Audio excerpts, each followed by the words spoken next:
Welcome back to our Explainer series. Today, we're diving straight into Episode 5, the Human and Policy Balance Sheet. We're going to synthesize a highly complex, recently declassified intelligence dossier to construct a comprehensive balance sheet of the U.S. third country deportation operation. We're looking at a fascinating and intense mix of strategy, logistics, and human impact. Here's our agenda for today. We'll cover the logistical paradox, break down 5 strategic motives, examine the human toll, look at the geopolitical and legal leverage, and finally, tally up the final balance sheet. Let's get right into it. Section 1. The Logistical Paradox. Let's look at the central contradiction of this whole operation. So, think about this for a second.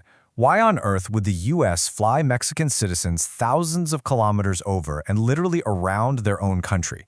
It's kind of like flying from New York to Chicago, but routing the flight all the way down through Miami first.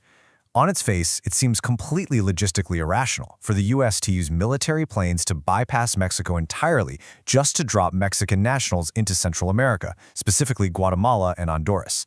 Why not just hand them back right over the border? Well, when you put direct return right next to third country removal, the method to the madness really starts to show. Direct return, it's cheap, needs almost no coordination, and frankly, it's super easy for the person to just reverse. But third country removal, now you're talking high cost, long-haul military aircraft, and massive coordination. It makes reversibility practically impossible. And honestly, that expense and that sheer difficulty, that is exactly the point. The high logistical cost is deliberately accepted to achieve a set of very specific strategic objectives.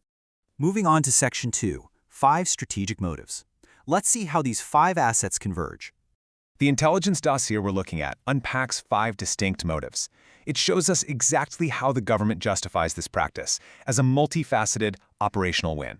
We're talking deterrence, leverage, legal opportunism, logistics, and signaling. So let's break down how these all interact, starting with the absolute biggest one, deterrence.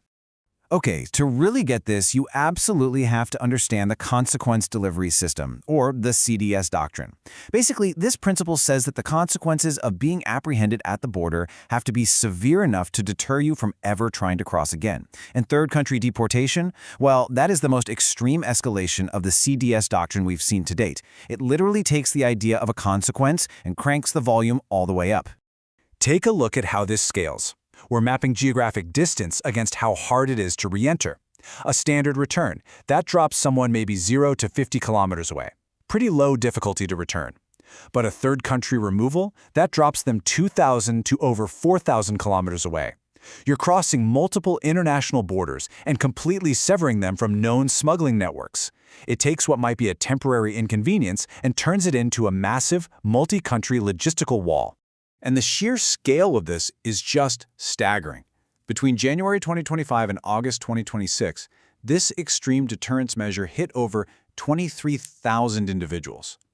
Put that right next to the 19,000 non-Mexicans returned to Mexico during roughly the same time frame. This isn't just some isolated small-scale experiment, you know? The data clearly shows this is an industrialized process operating at a massive scale. All right, Section 3, the human toll. We need to look closely at the community impact. Research findings highlight something crucial here. While the individual deportees left stranded without any local networks or resources, the indirect deterrence creates this pervasive climate of fear within the broader migrant communities. Just the knowledge that you could be sent to Honduras instead of your actual home in Mexico, that spreads like wildfire. And the dossier notes that this psychological payload is highly intentional. And according to researchers from Georgetown University and the American Immigration Council, this climate of fear manifests in very severe, tangible ways. We're talking untreated medical trauma and families entirely pulling back from public life. You see withdrawal from essential public services, chronic anxiety, widespread PTSD, and this really intense pressure towards self-deportation. The psychological strategy is quite literally designed to make people retreat into the shadows. Section 4. Geopolitical and legal leverage. Let's step into the legal gray zones. The Mexican Foreign Ministry has not minced words about this. They've stated they accept the return of all their nationals and therefore flatly reject the deportation of Mexican nationals to third countries. But by bypassing Mexico entirely, the U.S. is sending a very direct signal of operational independence. They are openly challenging Mexican sovereignty and basically stripping away their negotiating power. The U.S. is essentially asserting, hey, we don't need your permission to return your citizens, which acts as a huge escalation tool in bilateral trade and border talks. So if Mexico is saying no, why are Central American countries saying yes? As we can see here, Guatemala and Honduras aren't accepting these transfers because they have the capacity. They accept them because their high dependency on U.S. aid gives them virtually zero political ability to refuse. Their institutional capacity to actually handle these deportees is super low, but the threat of losing U.S. funding, getting hit with trade penalties, or dealing with visa restrictions, that entirely forces their hand. And legally, the administration is operating in a massive gray zone. Look at this timeline. Lower courts keep finding the practice unlawful on due process grounds, only for higher courts to step in and grant administrative stays. In early 2025 and then again in February 26, district courts ruled that deportees just aren't given meaningful notice or a chance to claim fear of persecution. But those higher courts keep pausing the rulings, which allows the flights to just keep taking off. Which brings us to the real crux of their legal maneuver. It's a remove now, litigate later strategy. And it exploits the irreversible nature of physical deportation. You see, the operational tempo of these flights completely outpace the sluggish judicial review process, so the government creates facts on the ground that are practically impossible to unwind. By the time a judge finally issues a stop order, thousands of people have already been dropped thousands of kilometers away. There's just no going back. Finally, Section 5, the final balance sheet. Let's weigh the assets against the liabilities. So, we have to bring all this together. The overarching balance sheet forces us to weigh the sheer efficiency of these strategic deterrents against the severe human toll and the bending of international legal norms outlined in the dossiers. On the asset side, you've got maximized deterrence, incredible leverage against Mexico, and seriously disrupted smuggling networks. But on the liability side, you have profound human trauma, the coercion of fragile states, and a foundation that is highly contested in the courts.